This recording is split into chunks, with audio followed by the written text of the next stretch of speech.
Long ago, in a living room very much like yours, two women made up a podcast on how movies link up to each other, and they called it 6 Degrees of Feature Film.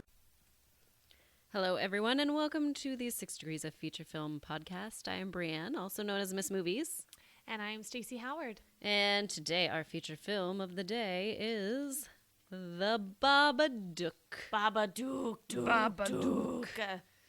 This came out November 28th, 2014, so it is a recent film. One of my favorite films of 2014. Oh, very good. Yes, absolutely fantastic. I thought this one would be good to highlight because I just watched it and I was terrified. Isn't it so effing scary? It is scary. The director of The Exorcist said that this is the scariest movie he's ever seen. William Friedkin. That's right. Up? Now that's a good recommendation right there. If the director of one of the scariest movies of all time that is famous for terrifying people in theater audiences says this is the scariest movie I've ever seen, you need to watch that film. So if you haven't seen The Babadook, watch The Babadook. That's right. And maybe it's still streaming. Hopefully it is. But it's on Netflix. Yeah. I think so. Yeah. But by this time, could be gone. Yeah. Who knows? If they come and go so quickly. I don't know. That's right. Yeah, they're only on there a few months, and then it's like away. It's like relationships, boys, they go in and out of my life. Wait, what? Huh? No.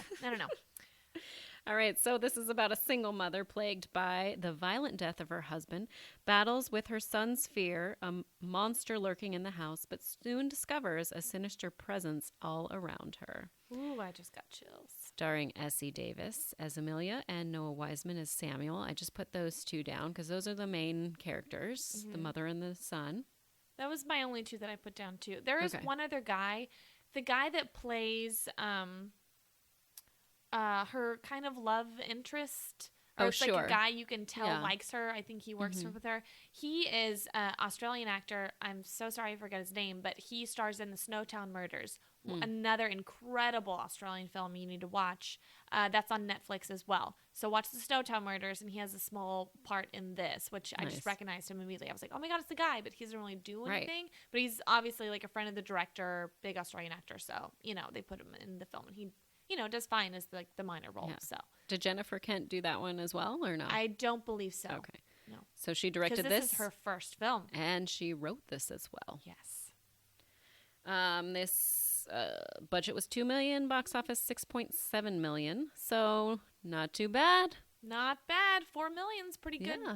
Pretty good little profit for an indie film. And of course, missed out on award season. I can't believe Essie Davis didn't get nominated for an Oscar. I think it was like she wasn't like available, or like she wasn't or what's it called? She wasn't allowed to be nominated for an Oscar, something like Why that. Not? I don't know. Because it's an Australian film? That would be ridiculous. I don't know. Some kind of something it wouldn't be eligible for like Oscar nominations or something. That's ridiculous. Maybe because they couldn't submit it in time, or like I don't know. I'm not sure, but she should have been nominated. Phenomenal. She's incredible in this film. film. And he is too. That little boy creates some performances that I don't think I've never seen a kid act like the way he did. He absolutely fantastic. And when they were making the film, the director was very careful and very cautious and protective of him. So she presented the movie to him when she was describing it. She made it seem very childlike, almost as like if it's like a game. And she didn't want to ruin someone's childhood just to make the movie, she said. Right. And so he was never on set when Essie Davis had to do a lot of her, very dramatic, like yelling scenes and everything.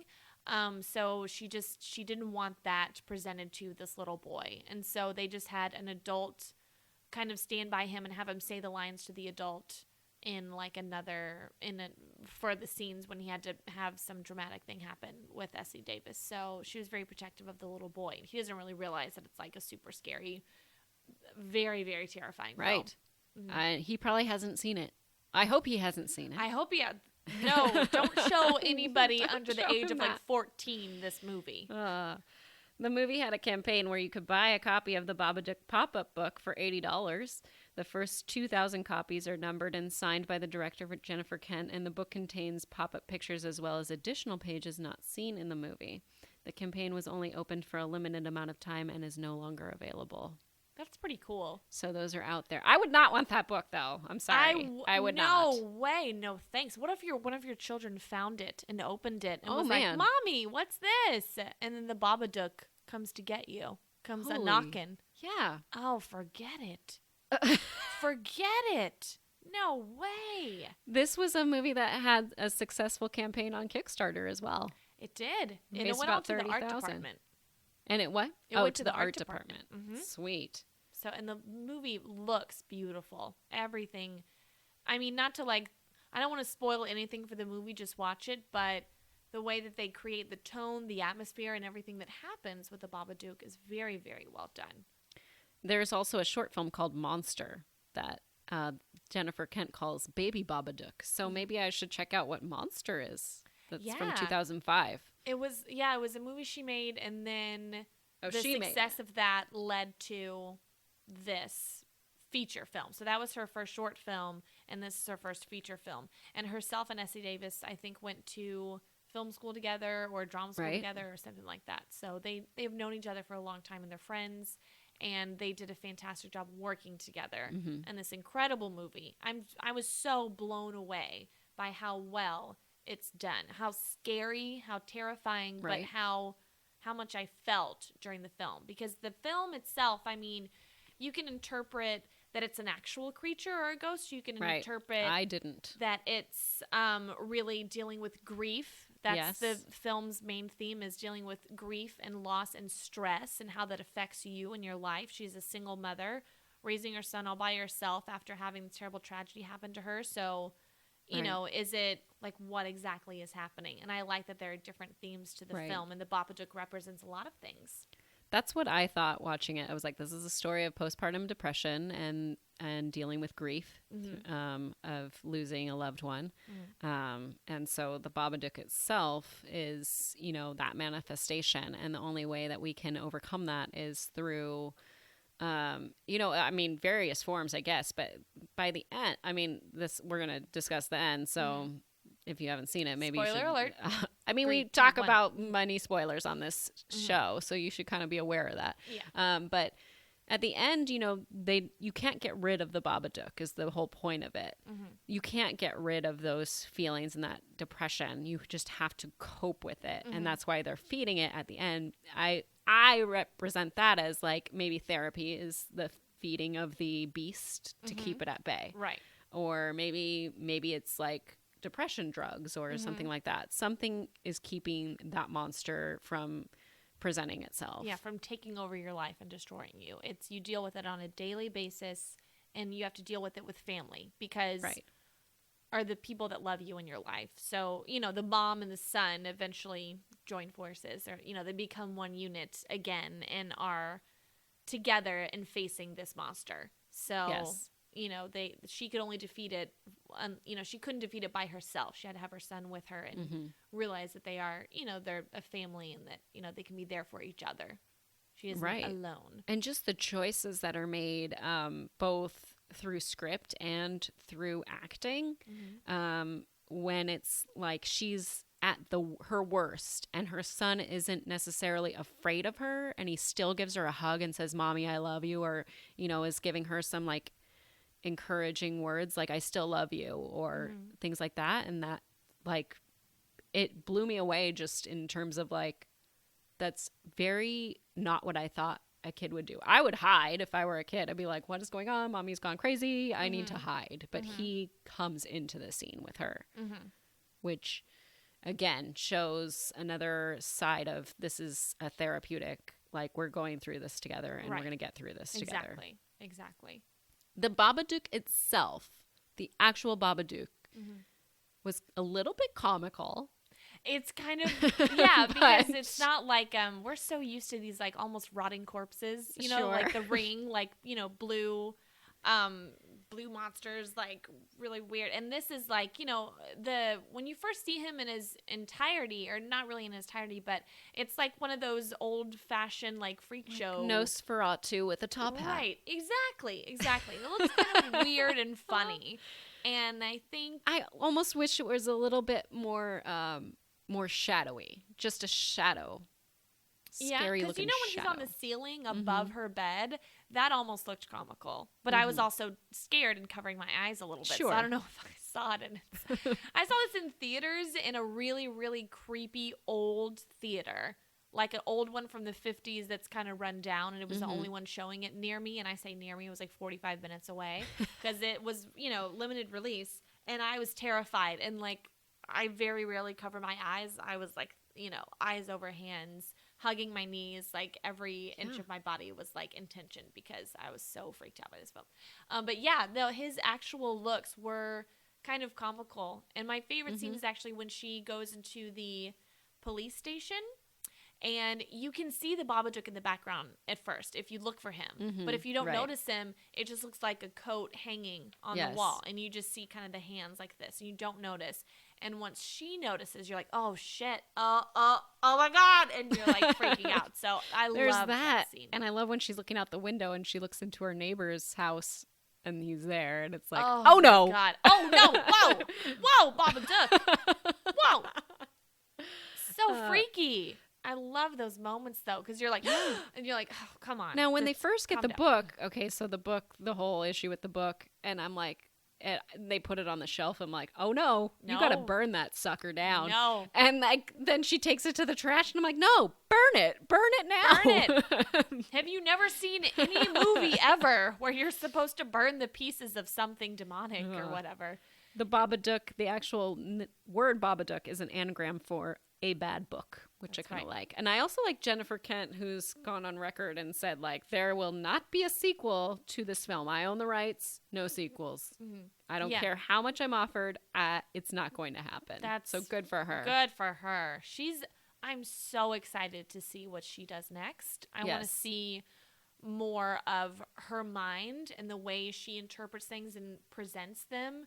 These incredibly difficult themes and things that us as humans go through, and she did that so well with depression and grief in this. So I'm excited to see if she does anything else with joy, happiness, sadness, like whatever other emotions, if she how she is going to choose to interpret that and put that into her movies. I'm really excited to see what else she does. I think she's fantastic. I agree. Very nice. That's the Babadook. That's the Babadook, people. Dook. It's really scary, but brilliant. So just watch it. Even if you don't like horror films or scary films and you get scared really easily, still watch this movie. It's one of the most terrifying movies ever, but it represents something so much bigger than horror. I wouldn't consider this like part of the horror genre, like, Ghost and all that stuff, like Paranormal Activity. This is something much deeper, much more important, but it is scary, so you can consider it a scary movie if you want. But exactly. Before we go into our link, I want to say thank you to those people that have left us reviews on iTunes and have also commented on our YouTube channel page, what have you. What's your YouTube? My YouTube is Hit or Miss handle? Movies, where you can find this show if you would like to listen that way, or you can find us on iTunes and I believe on Stitcher.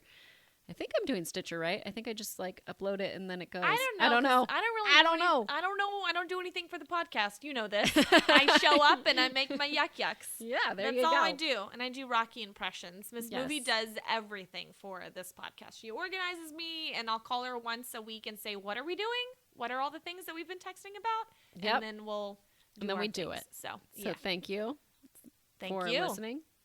All right, let's get into our link. We both, Stacy and I, have decided that Supernatural Villains is going to be, because the Babadook is a supernatural villain that doesn't go away. That's right. You can't just shoot him. He's not a person. Yeah.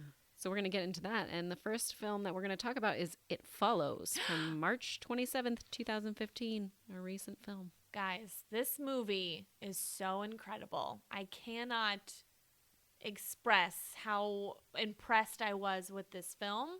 And I include like the Babadook, It Follows, The Guest, all these fantastic like genre movies that are coming out where young, hungry directors are like, I love this genre. I'm going to do it. I'm doing it my way. I'm paying homage to everyone. And like, they're just so ambitious, and they're doing such a great job of making these films for their favorite genre. And it's like for themselves and for the fans. And It Follows is a movie by a person that loves horror films and wants to pay homage to all the wonderful ones he grew up with. That's right. And make his own mark. So David Robert Mitchell, who also directed and wrote the film. Yes. Kind of like Jennifer Kent.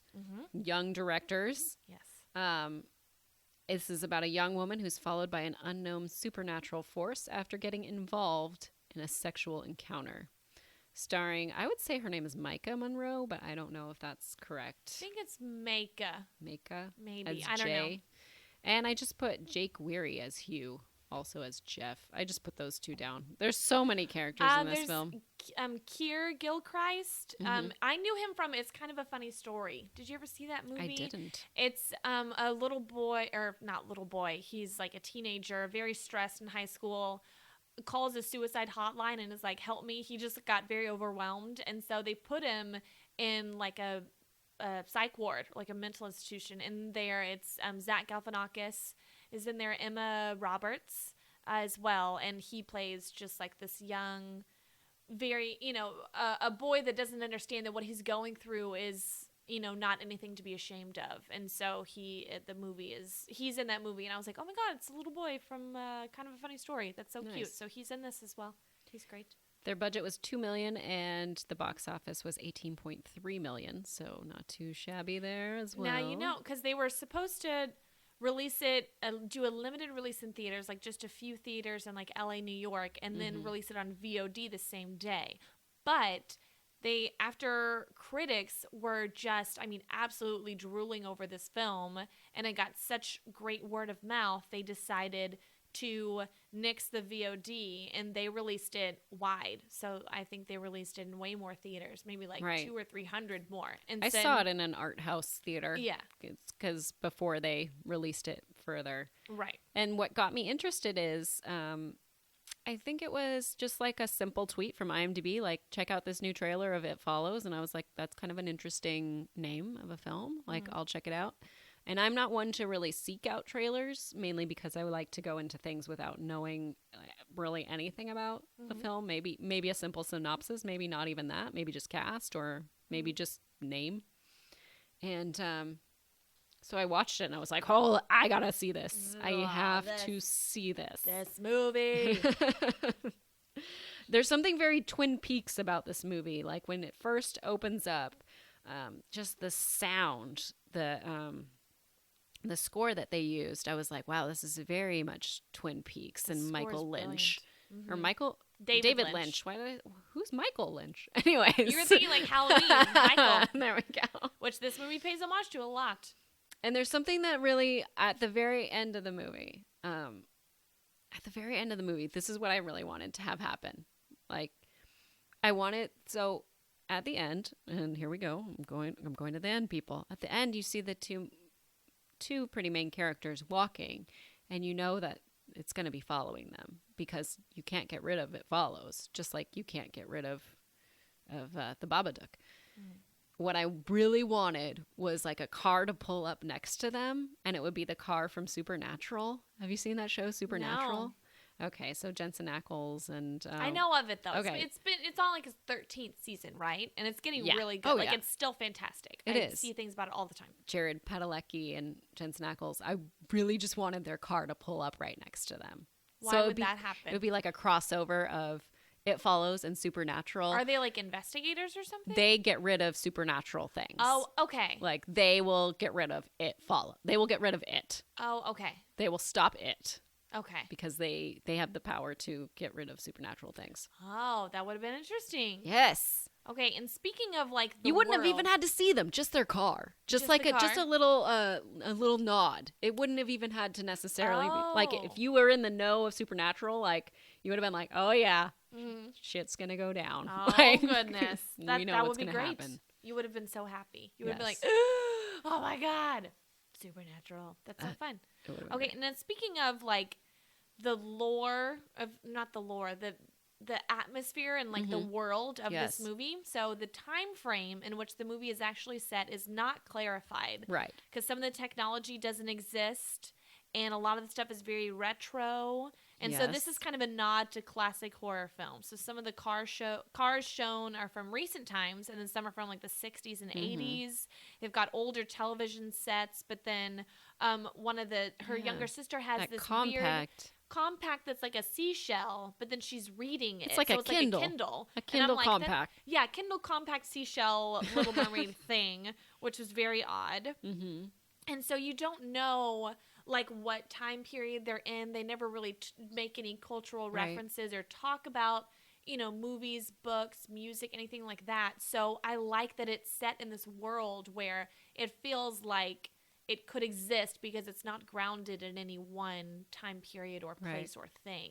It's like Detroit, I guess, but right? It's like it's definitely the Detroit. Rundown part of it. And that's, the locations serve as a character in the movie as well. They enter this like dilapidated house, and it's supposed to be like this old design, like a square house. Right, like a Foursquare. Yeah, Foursquare. And it's supposed to like you're able to walk around in a circle almost in the house and not have to enter or exit or not have to like go around a room. Like every room is connected, so it's like a circle this way. So it's supposed to be like the circle of, I don't know. It's like this whole, like every design, every location is very purposeful, made by David Robert Mitchell. And so everything is very well thought out, and everything has its own meaning and its own, it feeds into the story. Speaking of which, J is short for Jamie, which is a tribute to screen queen Jamie Lee Curtis. And in the film, Jay has a sister named Kelly, and Jamie Lee Curtis has a sister named Kelly Curtis. So there you go. Little link ups there. Also, there was an interview with director David Robert Mitchell, and in that interview, he said the monster, or it, could potentially board a plane in order to follow the cursed person. How creepy would that be? I was like, but probably. Okay, so I heard this theory. I'm going to drop a little name here. On JTE Movie Thinks, I heard Josh talking to Spencer J. Gilbert, about It Follows. And Spencer had a good theory of, I would just have sex with someone that's an astronaut that's going to leave to space. Oh, yeah. I was like, there you go. That works, because there's no way that it is going to get on the spaceship. Mm-hmm. Like, it just won't work. Or maybe it could, but I doubt it. Also, but then the other problem is once that person comes back. That's right. That's when it starts. Well, it just needs to be like The Martian, where he goes up there and he's up there for like almost a year. And so then he's forgot about it, and by the time he gets back. That's right. Then someone's like, uh-oh, it's come back again. It's coming. But if they had just had the supernatural guys come in, then hey, it would be gone. There you go. It would have been solved. So that's it, really, unless you have any extras. Well, I just wanted to talk about a funny moment that happened in a movie that is so creepy and almost, it's almost draining that you're so scared of it, and it's so tense the whole time. There's one funny moment where, now it follows you and it walks towards you slowly. And they're all sitting on the grass talking with the guy that Jay originally had sex with, who he had passed it on to her. And someone's like walking towards them, and he's like, do you see that person? And they're like, yes. Like, they're so annoyed that because he thought it was it. And they're like, yeah, I see the person. It's right there. And so I thought that was like the one funny moment in the movie. That we're all annoyed. Just terrified the whole time up. And also there's just incredible visuals, and like when they're on the beach and she gets pulled up by her hair, that reminded me of Paranormal Activity a little bit with the little girl in like the third one. And just so many, the whole concept is absolutely insane and creepy and weird, and it's so scary. Yes, it's a metaphor for STDs. It is. Okay, you know what though? A lot of people have been saying STDs like it follows you.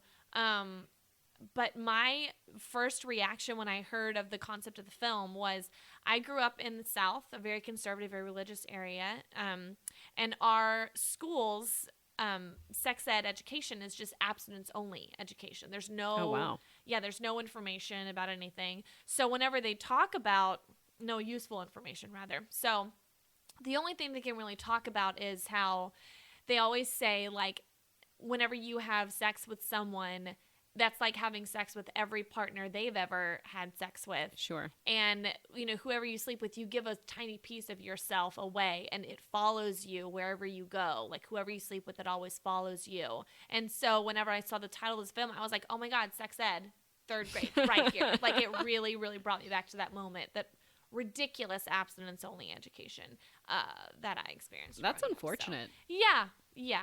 It was very silly. I think there's definitely room to have, to discuss abstinence in sex ed. For sure. But you got to discuss everything else, too. You do, because abstinence-only education schools have the highest pregnancy rates. Because people don't know. Because people don't know. So you would think people would be smart and realize the correlation, but no. No. Yeah, we're still living in the dark ages. Telling everyone. Okay. So that was It Follows. It Follows. So we went from The Babadook to supernatural villains. You picked It Follows. I am picking one of the scariest movies I've ever seen, and I remember being absolutely terrified, and this might be a generational thing, but I went with The Ring.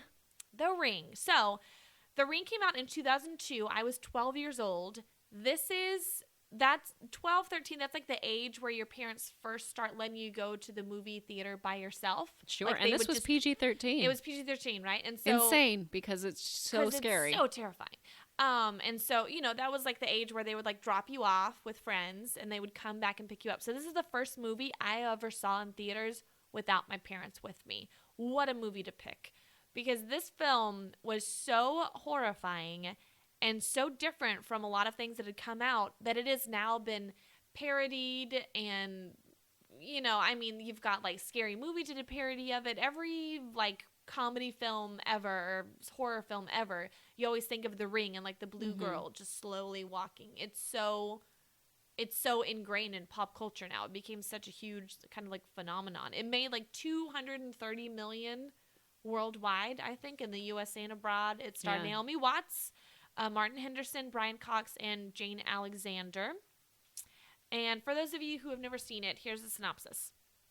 A journalist must investigate a mysterious videotape which seems to cause the death of anyone in a week of viewing. So you watch the tape and you die within 7 days. A journalist, Naomi Watts, her niece watched it, so she has to now investigate what happened to her niece. She wants to figure it out. She watches the tape and now has 7 days to figure it out before, the inevitable happens. And she's, skeptical, a non-believer, but eventually a lot of shit happens to her. And she believes. Right. This is directed by Gore Verbinski, who did the Pirates trilogy. Whoa. What up? What? I didn't even know that. See, I don't research things like that. I always just go on and on about like, this is what happened to me and how I feel about the movie, but then I never look at like who made it and I'm just trying to like I look up those things because I want to have like more knowledge about like, oh, this person made this and then I can kind of gauge like what people I like, like Jennifer Kent. I loved that movie. I can't wait to see what she does next. Same with David Robert Mitchell. Yeah. I feel you. I depend on you for these things. Then I'm like, oh, Gore Verbinski, what else has he done? Okay. Oh, Pirates. Like, I did enjoy Pirates. The first one more than the others, but, Curse of the Black Pearl is they're still very beautiful and well done. Okay, so some trivia. Yeah. The cursed video is available as an Easter egg on the DVD. Select Look Here and press down on your cursor will disappear. Press enter. This has an interesting feature. Your remote control is disabled. Once the video has started playing, you can't stop it, pause it, fast forward it, or return to the menu. Unless you turn off the TV, you are forced to watch the whole thing. When it's over, the DVD returns to the menu. Then you hear a phone ring twice, and then you're given your control over your remote again. That's scary. Yeah. That's a good little feature. It's a cute feature. DVD. I mean, I would be terrified. They played the killer video as a commercial, but they didn't mention the movie. I'm sure they probably showed like the ring, like actual ring, like the emblem. But yeah, I would be like, what is this? Yeah, I'd be like, what is going on? Weird, disturbing. That's a pretty brilliant marketing ploy right there. That's pretty awesome. Now, did you ever see Ring You? No. I saw Ring You, and I mean, it's this movie. It's the same. It's very good. Oh yeah, it's the original version, like the Japanese version, correct? Yes. Okay. Yes, I'm gonna say yes. Okay. Koji Suzuki is the author. And the meaning of the title "The Ring" is ambiguous, but intended to mean like cyclical nature of plot or cyclical nature of this continues. It doesn't end. Like, well, I guess it could end. I mean, when that person dies, it's not like that like the thing is going after another person unless they watch the video. So I guess it all depends, right? Right. Yeah. Do you ever think she gets like really busy? Like Samara's really busy and she's like, I got 4 murders today. I know. Listen up. Like, she's like, she wakes up, she's like, I haven't even had my coffee yet. Jesus, guys. Got emails left and right. Someone else watched the tape. Ah, shit. I have to go to the laundromat. I can't be doing this. Exactly. I can't be killing bitches all the time. Need to go to CVS. That would be funny. That would be funny. Now I'm not as scared as the movie. What if it's just like, the thing shows up, so you see the well, because that's when she's coming for you, and then nothing happens, and she's like missing, or it's like gone to lunch. What if she just walks out of the TV and she's like, "What's up?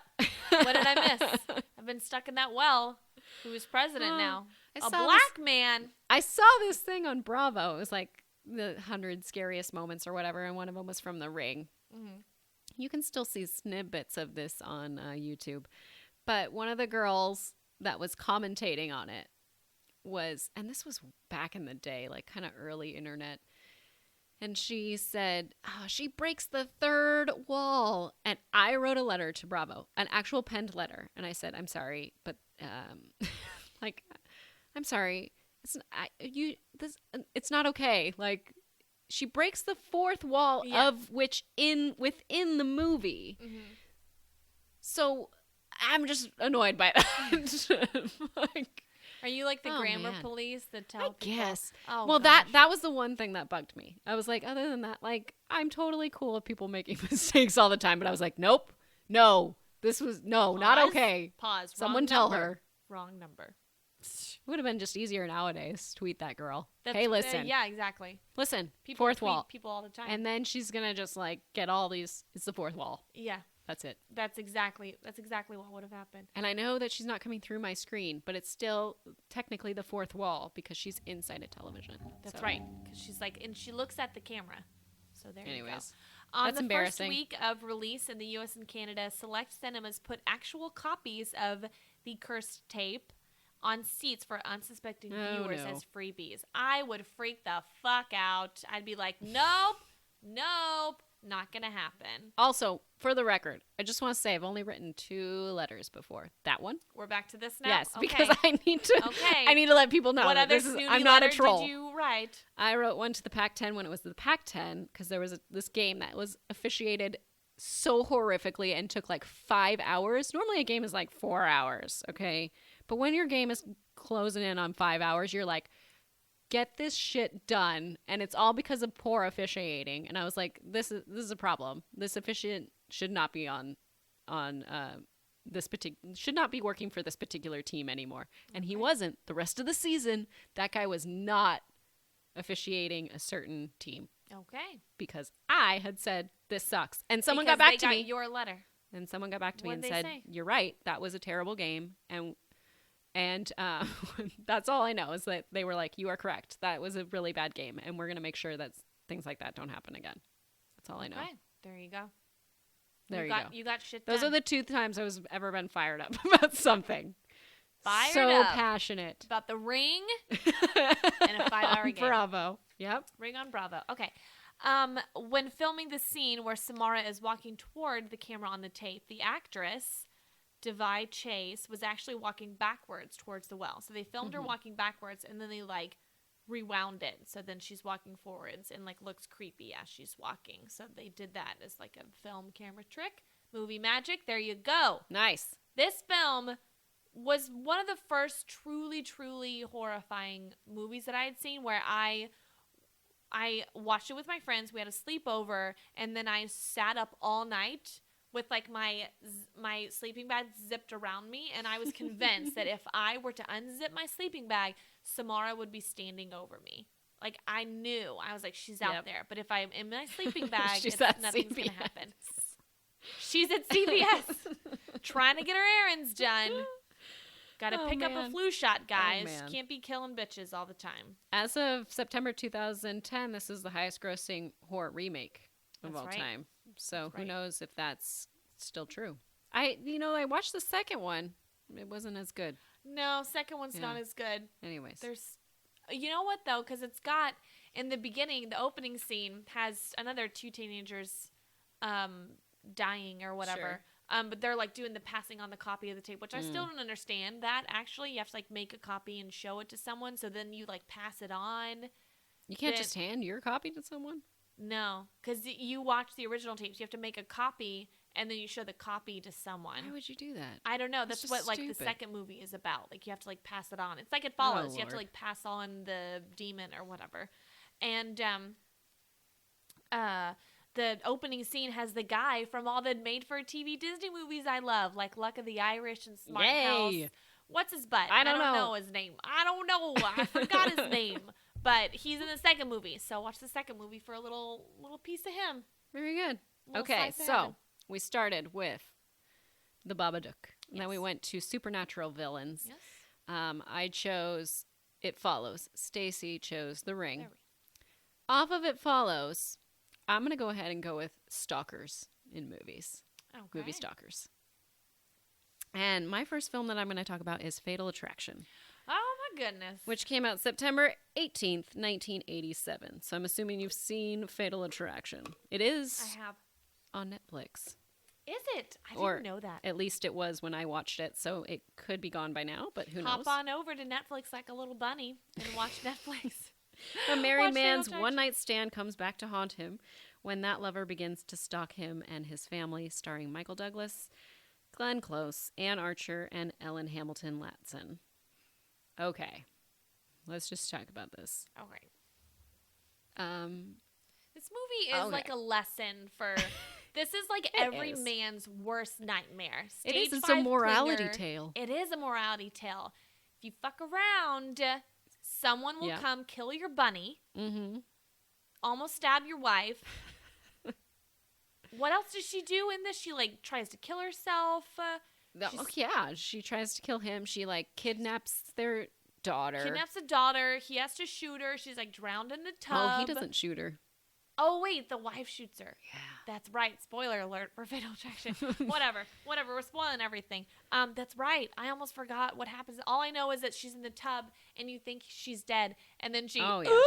And gets up, and you're like, ah! That ending was not the original ending. The original ending was a little bit more like, she made it look like he killed her, is how it went. Oh my so gosh, then it he went all goes Gone to Girl? jail for a while, and then these tapes surface because she had sent him tapes of her talking earlier in the film.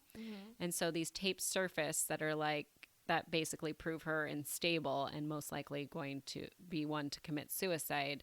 So then that clears his name, something like that. But she actually commits suicide, though. But she makes it look like he killed like her. Basically, like, takes his hand or whatever and forces him to stab her with her, that way.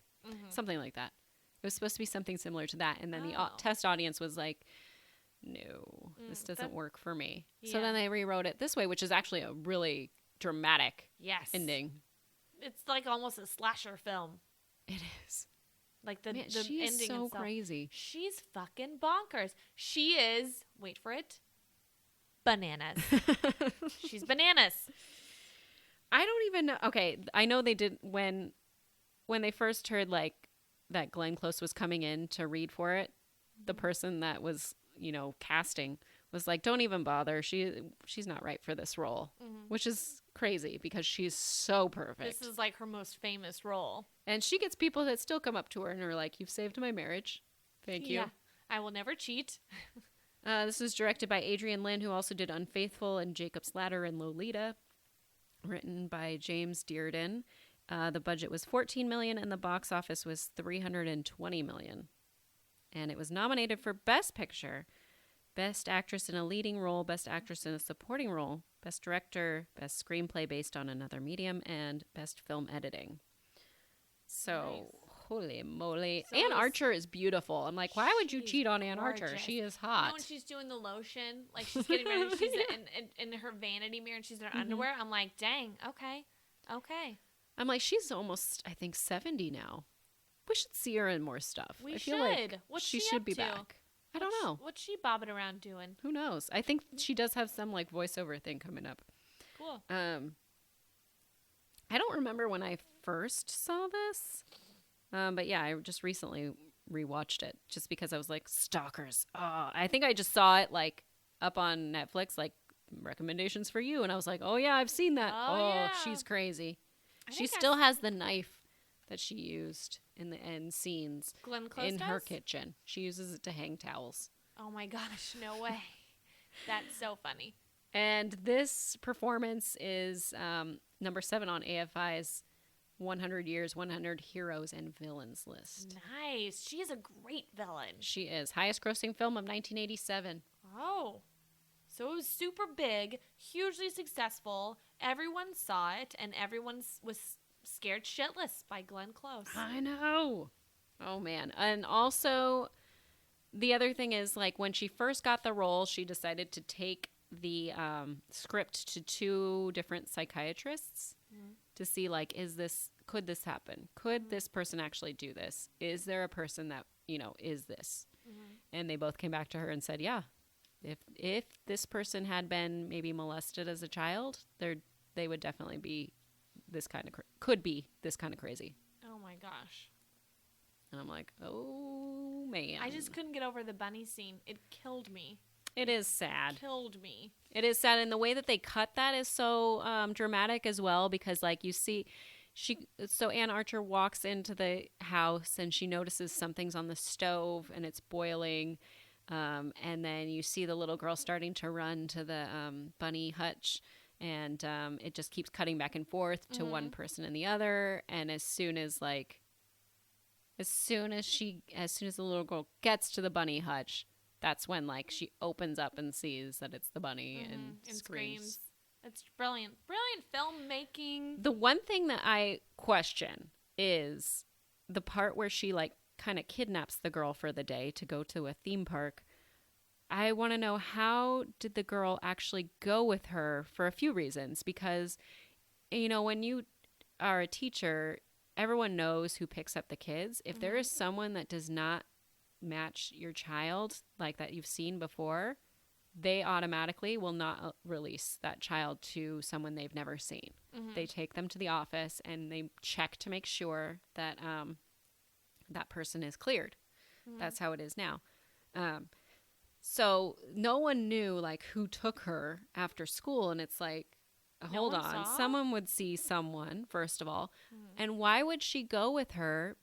Why would the little girl go with her? Because she's never met her before. Yeah, the little girl's dumb. So that was weird.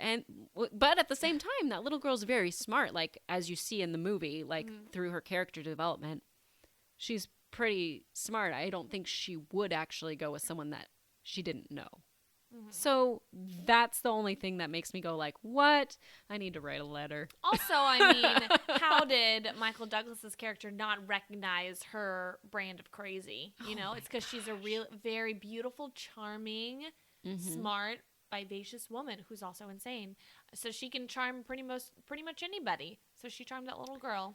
Right. And who would even, like, he knew that she kind of worked in some sector that was going to cross over with him. Like, that seems very conflict of interest, especially if you don't know someone at all. Yeah.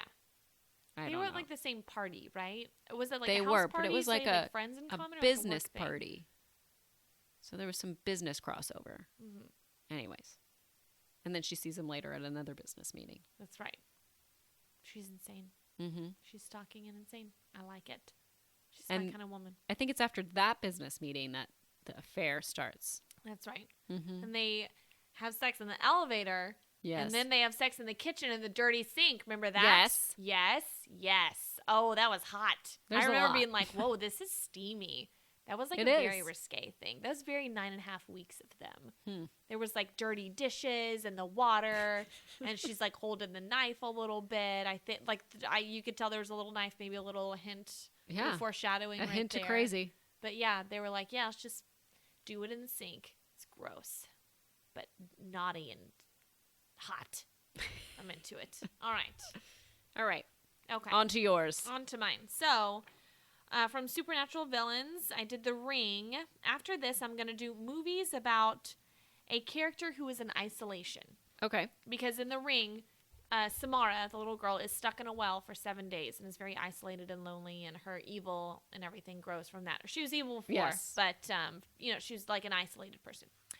So, and she was also like stuck in her dad put her in the barn and all that stuff. So she's obviously always been a very lonely, isolated girl. So my first is, of course, Castaway.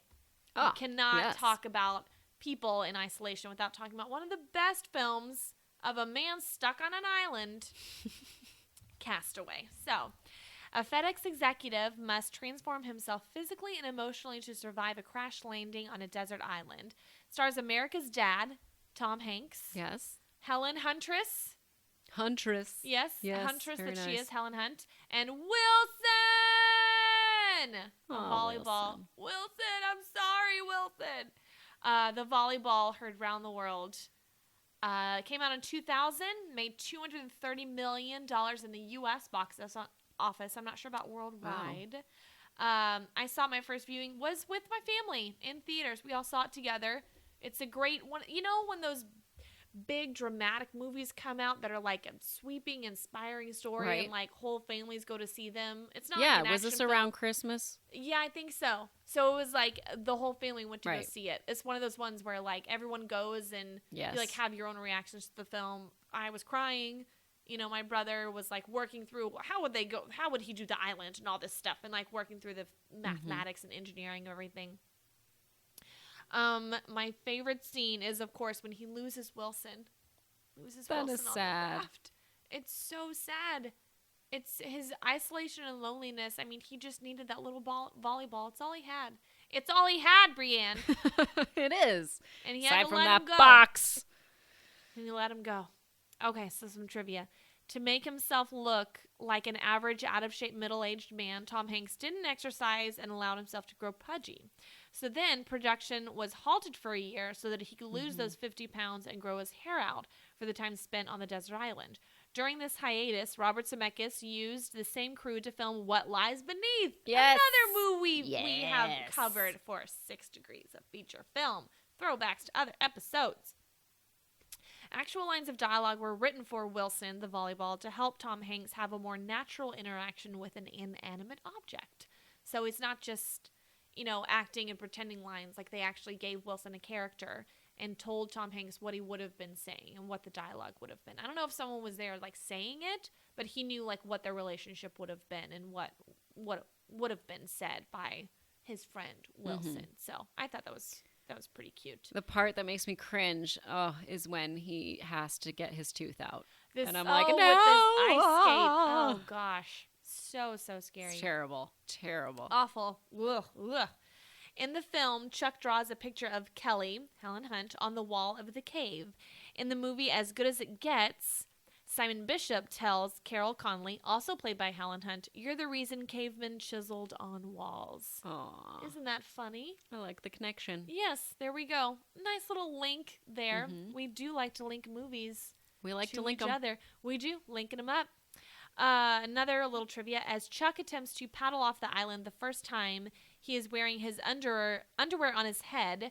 You can clearly see he is wearing Calvin Klein underwear. Robert Zemeckis, who also directed Back to the Future, where Marty McFly's Calvins were a running gag. So there you go. Now let's speculate. What's in the box? Now I love that commercial where it's like kind of a nod to Castaway. It's like a FedEx commercial or something. I don't know what it was, but Probably. It was the guy comes, he delivers it to the house, and he's like, so what was in the box or whatever? And it's like all these survival tools, like, this type of radio. And gosh. It's like everything to survive a desert island. Exactly. He kept one little box. I liked that. I liked that whole connecting back to the beginning, the opening scene of the movie, because I haven't seen it in a while, but isn't it like the opening scene is a woman had sent a box to her husband or whatever in like Russia or somewhere cold, and had drawn her little special symbol on the wings, and he opens the door and receives a package, but he had been cheating on his wife. So he had like his mistress or lover, whatever, behind him. So once you meet her at the end, she's now obviously like a divorced woman, found out he was cheating on her, hated him, and is now like ready for love, I guess. She's been in her own isolation. Maybe because the box was delayed and they couldn't find it, maybe that somehow revealed to her about a mistress. Some form or another. Who knows? Maybe that was the event that spun it into action. Perhaps. Maybe she called the house to say, hey, did you get the box that I sent you? And a lady picked up. Oh, bum. It was Glenn Close having an affair. Oh, man. Goodness gracious. Okay, so this movie, I remember it being, like, this movie was such a big deal.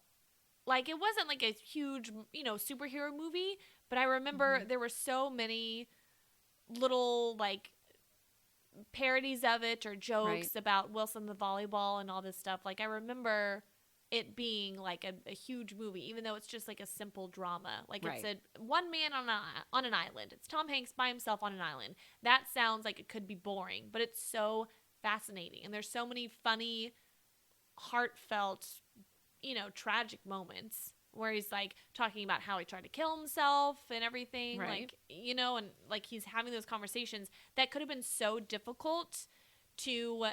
You have a scene where someone is revealing something very painful about themselves and something he went through, and it's like an expositional scene talking about all these years on the island, what happened, and all he's doing is talking to himself.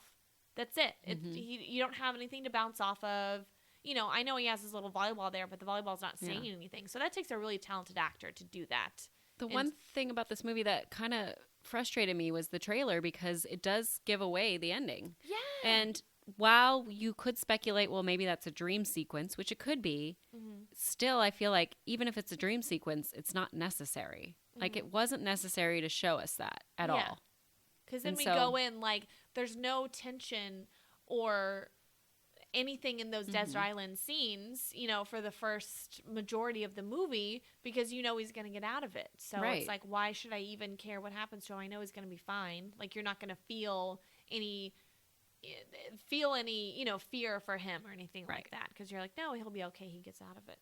Right. I hate that. Yeah. So that's the only thing that I was like, hold on a minute. Why do we go this route? Yeah. Why did we spoil it? Who made the choice to do that in a trailer, and then who okayed it? Is the question. Because it's always like, even though someone chose to do that, it's always the person that said okay to it that's really the one at fault. Yeah. Like, in my eyes. Yeah, exactly. Because people can come up with some really stupid ideas, but it's, the ones that get through where you're like, how did this get approved? Right. Exactly. So that's Castaway. I like it. It's Castaway. All right, so we're going back to Stalkers. Another stalker film. One that I enjoy, and I'm hoping you've seen, which I think you have, because why haven't you? I Know What You Did Last Summer. Of course I have. Okay, fantastic. 4 teens are in great danger 1 year after their car hits a stranger whose body they dump in the sea. Starring Jennifer Love Hewitt as Julie James, Sarah Michelle Gellar as Helen Shivers, Ryan Philippe, is that how you would say that? Felipe? Sure. I say Felipe. As Barry, and Freddie Prinze Jr. as Ray. Directed by Jim Gillespie, and the writer was Lois Duncan, who did the novel, and Kevin Williamson did the screenplay. I remember this novel. I remember reading this because it's like a YA. It's for younger readers. And I remember it being in the library and reading it when I was probably in like 5th grade. And she also wrote another famous like teenage. She's done plenty of them. I've read a lot of them. She's done a ton, but I remember she like wrote another one that became a famous movie of like teenagers and everything. Mother, May I Sleep with Danger? I think she wrote that one. Maybe. Also with Tori Spelling. That was on television. Yeah. But she has stated that she hates the movie. What? Yeah, because the filmmakers turned her book into a slasher film. And she especially detested it in the wake of her 18-year-old daughter's murder in 1989. So that's unfortunate for Lois. Yeah. We're sorry. Sorry, Lois. Sorry, girl. Hang in there, boo. And Kevin Williamson wrote the script for wrote this script before Scream, but was unable to sell it. But following the big success of Scream, Columbia Pictures immediately bought I Know What You Did Last Summer. So that's pretty interesting that they're like, well, oh, that did good. Hey, okay, we'll do your next thing. He did one teen slasher film, might as well do another. Exactly. And it is a teen slasher film. Like it is. And it's almost a classic in a sense that it's been. I keep talking about how movies are like parodied and picked over and paid homage to and stuff, but like again, Scary Movie, all these like teen slasher films, like it comes from movies like this. I remember like moments being talked about a lot and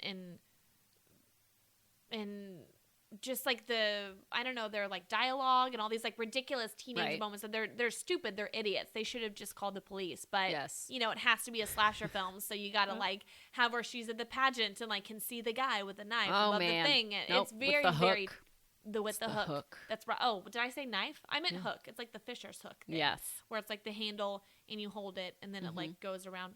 I know. I remember. Now, I first read this type of story, the one about the where they tell the story about the guy and the hook in the hand, and they're like, no, it was feet on top of the car or whatever. Yeah, it was his nails. I remember those from this series of books called Scary Stories to Tell in the Dark. I don't know if you had those, but it was 3 books. I think. It was like, it was Scary Stories to Tell in the Dark and like more scary stories to tell in the dark. And I can't keep slurring the S's right now. But those were creepy. Oh my gosh. Talk about, like, they are scary stories. I would go to bed terrified. And a lot of them are based off of, they're like urban legends, but based off of truth. Because one of them is in Texarkana, which is the town between Texas and Arkansas. And the real murders happened there. They murdered a lot of townspeople and younger people that were like out parking and stuff like that.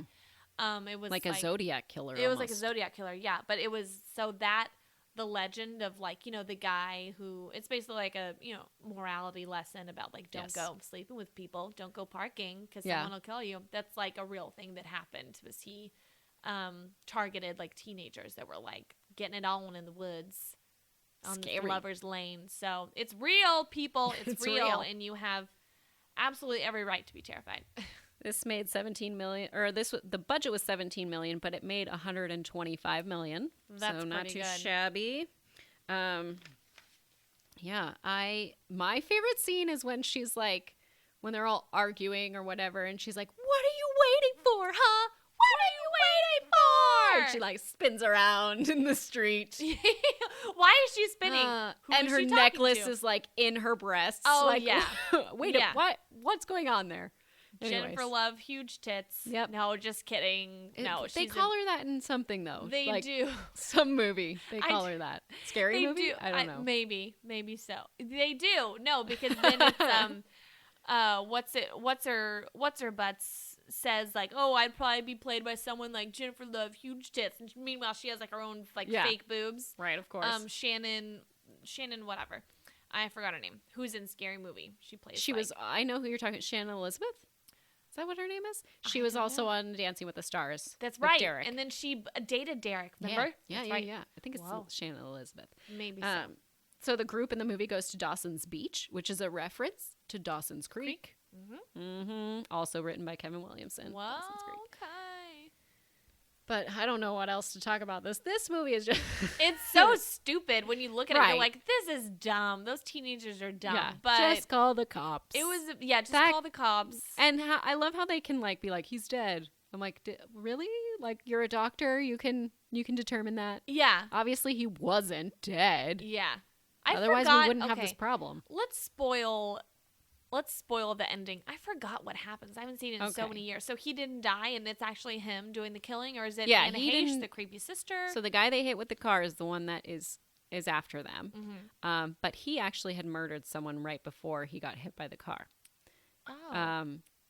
He had murdered the brother of Anne Heche. Anne Heche, they go to see her later because they're like, oh, Anne Heche isn't her brother? Or wait a second. The guy they hit isn't Anne Heche's brother? Okay, the guy they thought they hit Anne Heche's brother, but they didn't. They hit Anne Heche's brother was already dead. Okay. Because the killer came after him and killed him. Okay. And so then they hit the killer of Anne Heche's brother. Okay. And then he comes back to haunt them. He killed Anne Heche's brother because Anne Heche's brother was that the killer's daughter's fiance, and the two of them were in a car accident together, which took the life of the daughter, but he was still alive. Oh my gosh, and so this is so complicated. Dad was all upset. How do I not remember this? Yes. Convoluted plot. It's a little bit intertwined. I do not remember. I do not recall this at all. Yeah. Oh my gosh. I thought it for the longest time. I guess I just assumed it was Anne Heche because she was so fucking creepy in this movie. She was. Remember, she's like cutting up a fish and there's like guts everywhere. She has like the hook and she's like in the slaughterhouse, like seeing some like chickens huts, and stuff. Chicken huts. Whatever. What I've no clue what I remember from this movie, but it wasn't that plot that you just threw out there. So now at the end, it does leave it ambiguous because they don't technically kill him. What it's happened ambiguous. Ambiguous.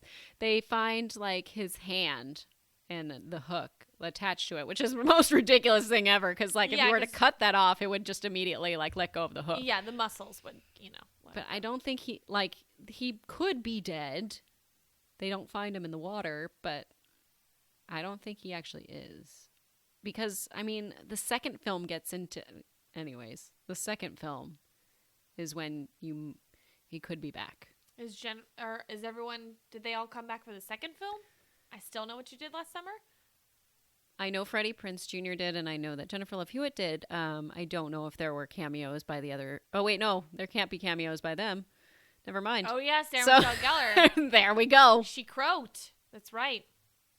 Oh, my gosh. How do I not remember this movie? That's right. There's no other cameos. I haven't just those seen two. It in years because it's so bad. And Brandy's in the second one. Brandy is in the second one. What the second one is so bad. Oh, my gosh. But you so know what? Bad. Who else is in a Halloween movie? Isn't it like Busta Rhymes or something? Oh, no. Yeah, but that's Halloween. I know. It's Halloween like H2O. No, it's not H2O. It's like the one after that, yeah. It's like Resurrection or whatever. Yeah, so, well, there's a whole, whole genre of horror sequels with R&B singers and rappers in it. So there you go. There you go. So what's your next one about isolated people? Okay, so... We went from an isolated person on an island. He's physically isolated. He's all by himself. Now I'm going to go with someone who is emotionally isolated. Okay. But tries to overcome this by getting involved with everyone else in her life and kind of getting involved in their own business and trying to mess things up or help them in some way. I'm talking about Amelie. How do you say Amelie? Amelie? It's the French film. Yeah. Aw. Amelie. I don't know how to pronounce it actually. Amelie. Can I just call her Emily? Because Amelie is like weird. No, we'll go with Amelie. It's fine. Amelie Lay's potato chips is an innocent and naive girl in Paris with her own sense of justice. She decides to help those around her and along the way discovers love. So she is by herself basically. I know she has her dad, I think is an old man in her life, and her mom. She's an orphan. Well, she's not an orphan because her dad's alive, but he's kind of very distant, and her mother died when she was younger. So she has all these people in her life, people that she works with, is neighbors with, or fancies, and she decides to become involved in their lives in some way. So she will find out about a lost love and help them find it. She'll find out about people in their past and bring them back in. She finds a guy that she likes and leads them on kind of a, treasure hunt around the city. And so in her own isolation, she finds that, she likes having people in her life. She doesn't like to be alone. It's okay to, be weird and have your own thing going on, but it's also okay to share it with someone. So she does find love in the end. Audrey Tautou, who is in the Da Vinci Code with Tom Hanks, who is in Castaway. There we go. Linking movies again. And a bunch of French people star in this movie. I don't know their names. I don't either. I looked them up. I'm not going to type them out. There's a lot of letters. I saw this movie so long ago, and I only watched it once, so there was only one thing that really stood out to me that I loved, and that's when she, sends the gnome. Yes, to travel the world and then send back pictures. That's the best. Yes, that's so cute. That's my favorite part of the movie too, is the traveling gnome scenes, which then of course became, I don't know if the Travelocity came before or after. I think it was after. We'll so they totally ripped off this. No, but then there were pranks in the 90s that people did this, and they were eventually arrested for it. But they were stealing gnomes, they were arrested for stealing 150 gnomes or something like that. Isn't it the cutest little crime? What were you arrested? What are you in for? I stole some gnomes. You just get a fine. Just get a fine. Whenever the film was shot on location, Jean-Pierre Jeunet and the crew would clean the area of debris, grime, trash, and graffiti so that the film would match his fantasy more so. This is an especially difficult task when it comes to shoot at the huge train station. So the film itself is very much it's like an other world. It's bright, it's cheery, it's fun. All the dialogue is very, very fast-paced. They do these camera tricks and they'll zoom into a window and come back to here, and it's very much its own little fantasy world and a bubble. So I liked that they did that, and the look of the film matches that. Yeah. And the main colors in the film are green, yellow, and red, and they are inspired by the painting of Brazilian artist Juarez Machado. Moscato? No idea. You just make it up yourself. I always make up words. I make up everything. I look up no facts. I have no idea what I'm talking about. So, it's a cute, very, very adorable little art house movie. Well, not really art house. It did have a bigger budget. It had great production value. Gorgeous, gorgeous cinematography, beautiful colors, and it's just, like I said, it's its own little bubble. It's its own little world, and it's not set in the real world. It's a fantasy of someone's, a fever dream. It's great. And it won some Oscars and all that jazz. So just watch it. I think it's on Netflix too. There we go. Sounds good. I think you should watch it. All right. So we started with the Babadook. We went to supernatural villains. I did It Follows. Stacy did The Ring. From there, from The Ring, Stacy went to People in Isolation and started with Castaway and went to Amelie.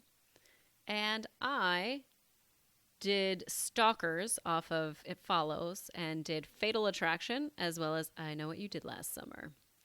And so there you have it, my friends. We are going to get into our movie link tweets. And Stacey is going to read those today. So for movie links, we asked people what their favorite movies with a supernatural villain are. EQ said Akira. Friar Tuck said Friday the 13th Part 2. Matt Standish said The Shining. Mike Hogan said Fallen. Kevin said Ghostbusters. Josh Bloom said Lord of the Rings. Saj said Nightmare on Elm Street 4. And Tim said Pumpkinhead. And then Miss Movies is going to give you some Kevin Bacon info. So we always like to link it back to Kevin Bacon, since he's our inspiration for the title of our show.